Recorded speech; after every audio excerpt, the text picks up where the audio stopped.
Web TV Boza.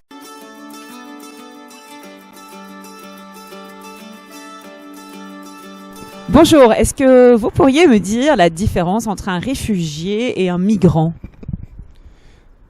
Ok, un réfugié, je suppose que c'est quelqu'un qui fuit son pays pour des raisons de guerre ou quelque chose comme ça. Un migrant, c'est quelqu'un qui va vivre dans un autre pays, soit pour des raisons économiques.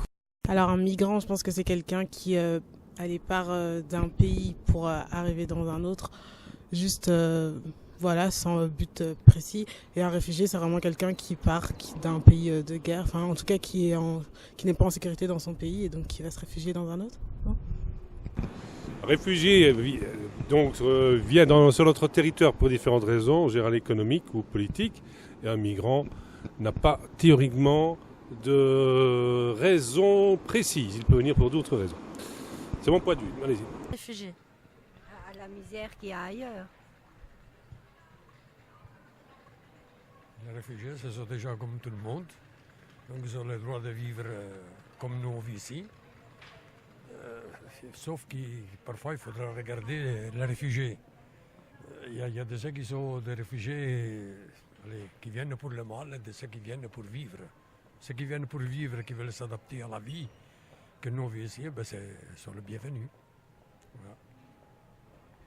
Pour vous, un sans-papier, et qu'est-ce que ça représente pour vous? Sans papier, c'est un malheureux. Et il ne sait pas quoi faire, donc il demande de l'aide. Voilà. Tu penses le même que moi? C'est toujours, je pense que les trois questions que vous avez posées ils tournent autour de trois, quoi. Donc c'est toujours la même chose. Les sans-papiers, pourquoi pas? Tout le monde il doit avoir un papier pour vivre. Donc si on peut lui accorder, oui. Maintenant, il y a des sans-papiers qui viennent ici, après ils vont ailleurs, ils sont sans-papiers, partout. Donc, ça peut être, je sais pas. Il faut accorder les papiers à tout le monde parce que tout le monde a besoin de papiers pour vivre. Donc, s'ils veulent vivre ici, puisqu'on est ici, qu'ils soient bienvenus, qu'on lui donne les papiers. Il faut tout faire pour donner les papiers à ces gens-là. Ne pas les laisser dans la nature. Voilà. Aux étrangers qui viennent des autres pays, ici chez nous, quoi. Moi je pense à ça, quoi. Et quand on vous parle d'un sans-papier ou d'un demandeur d'asile, qu'est-ce que... Moi c'est le même genre, hein. C'est aussi un étranger qui vient d'un autre pays mais il demande l'asile ici en Belgique, quoi. Je pense que c'est la même chose. Ça peut être aussi des personnes qui viennent de leur pays qui sont en guerre. Et alors ils viennent chez nous, je comprends, tout à fait, hein, je comprends. Mais je pense qu'on en a un peu beaucoup là. Moi c'est mon point de vue en tout cas. C'est ce que je remarque dans notre quartier, en tout cas on en a pas mal. J'en ai qui habitent dans la maison où j'habite. Et je trouve qu'on fait beaucoup pour les étrangers, mais pas assez pour les gens qui vivent en Belgique. Parce que bon, comme vous voyez, je suis seule avec une enfant, c'est pas facile tous les jours. Et eux reçoivent tout comme ça, la première chose qui viennent. Et c'est ça qui fait que beaucoup de Belges, je pense, se révoltent. C'est ça le souci. On les accepte parce qu'ils sont en guerre, c'est triste ce qui arrive, ça c'est tout à fait logique. Mais il faudrait voir si nous, on serait en guerre, si eux nous accueilleraient. Et feraient autant que nous ce qu'on fait pour eux. C'est ça le souci. Mais j'ai rien contre eux, hein, franchement. Je suis pas du tout raciste. J'ai des amis marocains, je travaille avec des Marocains et tout, il n'y a pas de souci. Mais je trouve qu'on devrait faire un peu plus pour nous aussi. Voilà, c'est tout. Mon point de vue sur les réfugiés, sur les personnes qui viennent d'ailleurs. Alors, on aimerait savoir à quoi vous fait penser le terme de réfugié. Quand on vous dit réfugié, qu'est-ce qui vous vient à l'esprit? Des gens qui s'éloignent en fait de leur pays d'origine où les conditions sont défavorisées et qui cherchent vraiment une façon de vie, un style de vie beaucoup plus favorable pour eux, où les opportunités sont plus présents et quelque part où ils se sentent plus en sécurité aussi. Ouais, c'est plus ou moins ça. C'est pour moi des gens qui fuient leur cocon familial, leur pays, leur lieu d'origine, qui fuient déjà une situation qui est désespérée. Parce que s'ils fuient, c'est que déjà ils peuvent plus vivre là où ils sont et qui ont besoin d'aide surtout. C'est des gens qui ont besoin d'aide. A priori, même dans une situation lambda, si on s'en va de quelque part, c'est parce que ça peut plus aller. Voilà, c'est juste que des gens qui ont besoin d'aide en fait. Je pense que ce sont des gens qui arrivent ici, qui ont subi des conditions épouvantables. Ils ont connu la guerre, ils ont perdu beaucoup de membres de leur famille dans des conditions horribles et qu'il faudrait les aider à s'intégrer ici. Voilà. Et bon, même si je pouvais faire partie d'une association pour d'aide aux réfugiés, par exemple, j'aimerais bien y travailler.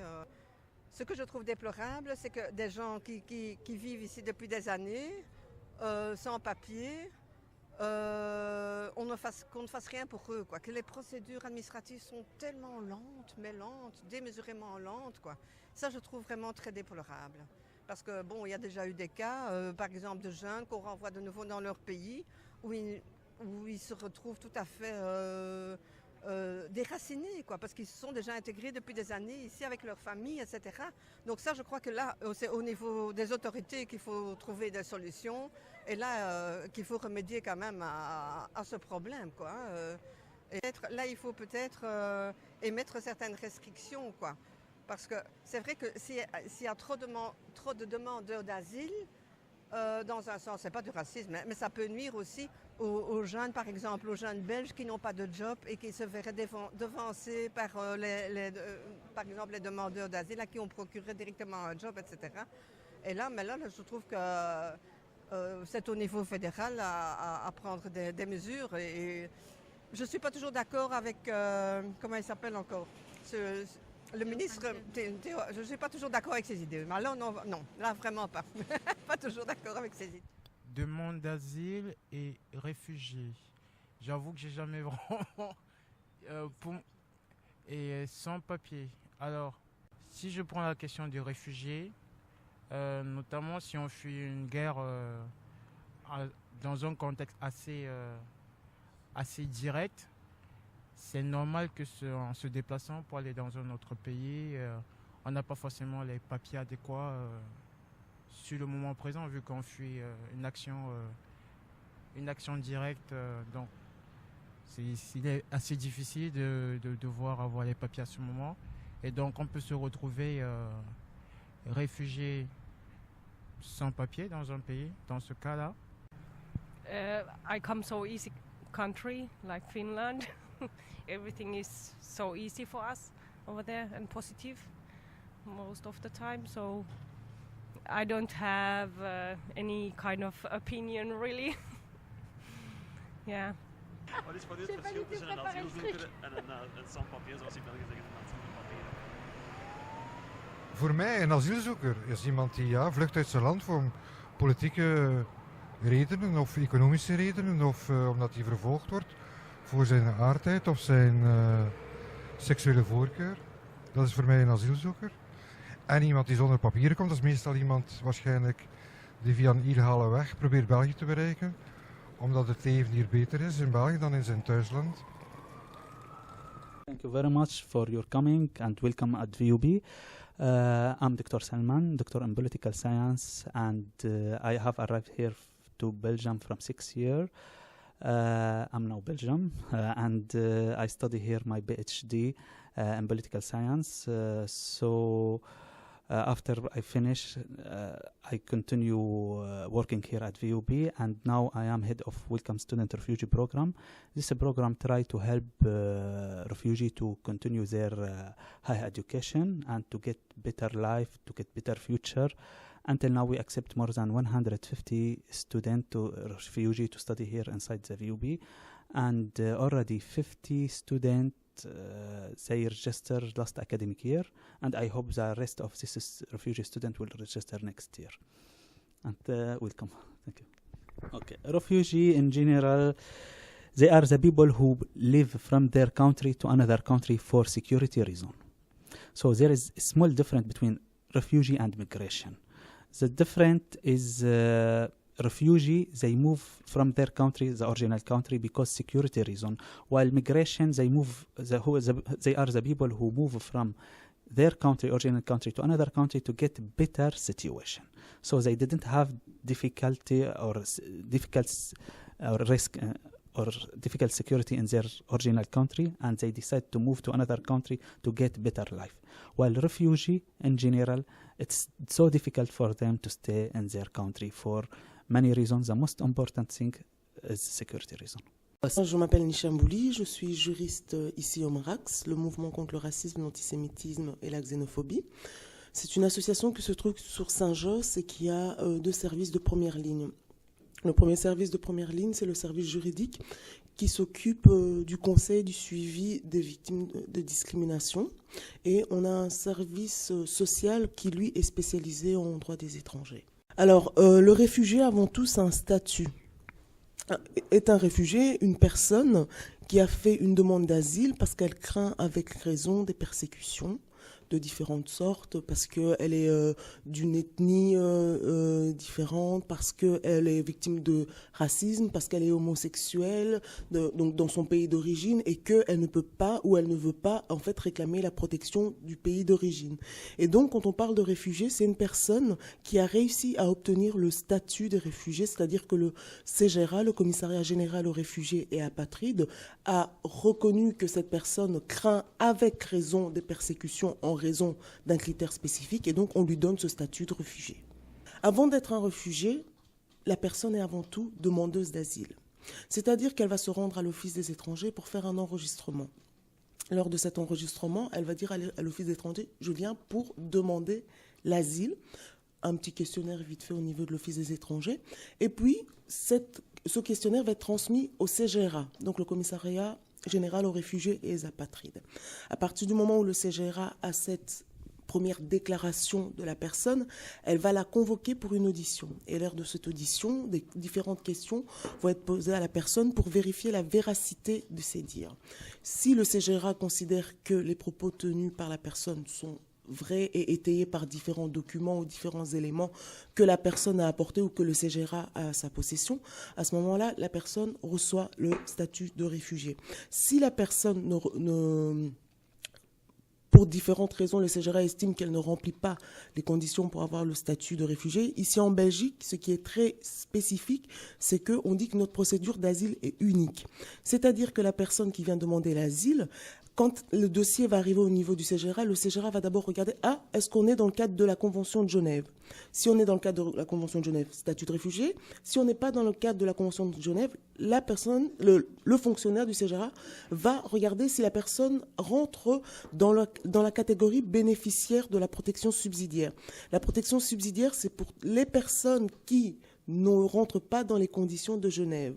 Et à ce moment-là, si la personne et dans la définition du bénéficiaire de la protection subsidiaire, elle reçoit le statut de bénéficiaire de protection subsidiaire.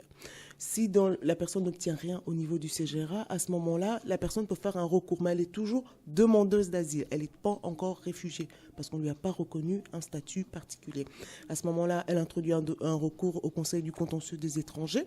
Et le Conseil du contentieux des étrangers, soit il estime que le CGRA n'a pas raison et va renvoyer le dossier au CGRA pour une nouvelle audition et que le CGRA reprenne une nouvelle décision, soit elle va dire, écoutez, nous, on va vous donner le statut de réfugié, ou alors, elle va dire, non, le CGRA a raison. À ce moment-là, le dossier est clôturé. La personne pourra réintroduire une demande d'asile si elle a des nouveaux éléments, c'est-à-dire des éléments qu'elle n'avait pas au moment où elle a introduit sa première demande d'asile. Donc, un réfugié, c'est vraiment un statut particulier. C'est une personne qui a réussi à avoir le statut parce qu'elle répond aux conditions de la Convention de Genève. En temps normal, on dit que le doute profite à l'accusé, mais dans ce domaine-là, le doute ne profite pas spécialement à la personne demandeuse d'asile, parce qu'elle ne doit faire aucune erreur dans son récit. Elle ne doit pas se tromper. Si elle a raconté quelque chose lors de l'enregistrement et puis que le fonctionnaire revient avec une question et qui demande un peu plus de détails et que la personne n'arrive pas à fournir certains détails, voilà, ça met un peu, en quelque sorte, le doute au niveau du CGRA et on refuse parfois le statut de réfugié parce que la personne s'est trompée. On ne doit pas se tromper au niveau du CGRA. Une personne qui serait arrivée, par exemple, par l'Italie et qu'en Italie, il s'est fait contrôler, on a pris ses empreintes, alors que cette personne n'a pas demandé l'asile en Italie. Elle arrive jusqu'en Belgique, elle fait sa demande d'asile. on prend ses empreintes, on remarque que cette personne a été localisée en quelque sorte en Italie. À partir du moment où on s'est déterminé par où cette personne est rentrée, c'est l'Italie qui est compétente, c'est ce qu'on appelle la procédure Dublin. C'est l'Italie qui sera responsable de sa demande d'asile. Et donc parfois on a des personnes qui arrivent qui disent mais moi j'ai pas demandé l'asile en Italie, moi j'ai juste traversé l'Italie, moi c'est ici que je veux demander l'asile. Et c'est pour ça que ce règlement Dublin a été mis en place, un peu pour éviter ce qu'on appelle le forum shopping, c'est-à-dire choisir le lieu où on veut faire sa demande d'asile. Et donc, nous, quand ça nous arrive de rencontrer des réfugiés, on doit leur expliquer comment la procédure va se passer. On ne leur attribue pas parce qu'il y a sûrement des quotas. Ça, cette question de quotas, on pourrait en parler, parce que quand on voit même l'Europe qui parle de quotas, combien on va accueillir de demandeurs d'asile, il y a un quota, et ça on va pas se le cacher, il y a le quota de demande d'asile. Et c'est pour ça que ce qui est frustrant, je vais dire ça comme ça, quand on travaille dans ce domaine du droit d'asile, c'est qu'on voit parfois des personnes qui ont un récit de vie tellement bouleversant, tellement choquant, qu'on ne comprend pas comment ces personnes n'ont pas reçu le statut de réfugié. Le souci, c'est qu'on est face à des décisions qui sont motivées en droit. Et donc, il arrive que des décisions soient amenées jusqu'au Conseil du Conseil. Il arrive tout le temps d'ailleurs, c'est pour ça que Theo Franken a décidé de faire adopter une loi pour punir les avocats trop procéduriers, selon lui. Mais parfois, on est dans cette obligation d'introduire des recours parce qu'on ne comprend pas cette décision. Le sans-papier ou les sans-papiers regroupent une réalité, mais très diverses. En fait, je pourrais dire qu'une personne sans papier est une personne qui n'a pas les papiers. Mais ce serait trop court pour vraiment refléter la réalité de la situation des sans-papiers. Un sans-papier, ça peut être un ancien demandeur d'asile qui n'a pas reçu le statut de réfugié ou de bénéficiaire de la protection subsidiaire et qui voit sa procédure d'asile clôturée. À partir de ce moment-là, cette personne devient sans-papier. Un sans-papier, ça pourrait être une personne qui, à un moment donné de sa vie, a eu un titre de séjour, mais qui a vu ce titre de séjour lui être retiré.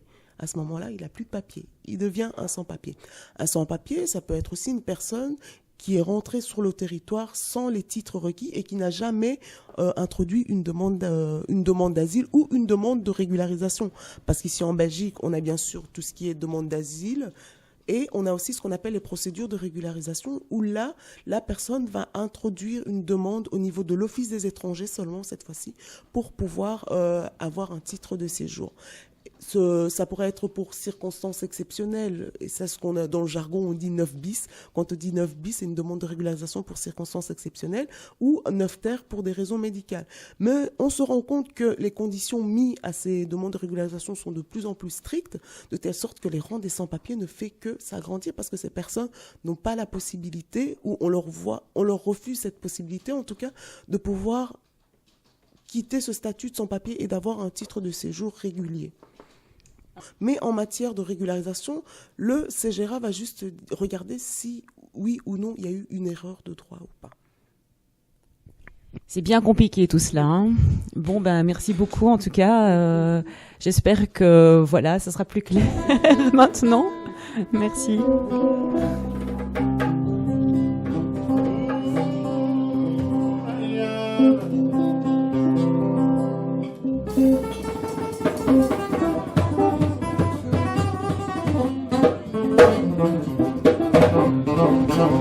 Thank you.